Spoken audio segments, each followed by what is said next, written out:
Many times when I'm talking with other school owners, one of the biggest things that continue to come up that I find to be of issue is the amazement that they have when, for some reason, they don't get as many students as they need.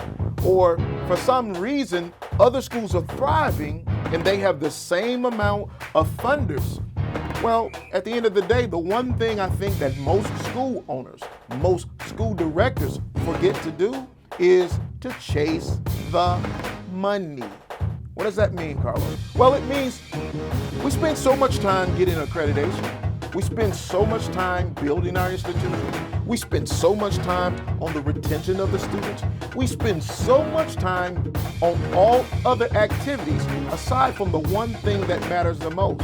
And the one thing that matters is only student enrollment. The student enrollment is the heart and the soul, the bloodline of the institution. I can't understand why so many individuals are spending their hard-earned savings in order to chase building this vision of an elaborate institution when at the end of the day, they're so stuck in running and operating the institution that they really don't give a lot of consideration as to how they're going to fund the institution. So what does that look like? Well, it means, number one, you have to find a plentiful source of leads for whatever type of school you're building. That is something that has to be determined early on. It's a great idea to put a school in an area where there hasn't been a school for years, but at the end of the day, it's not one of these situations, if you build it, they'll come. If you build it, he will come. Has anybody ever heard of the internet?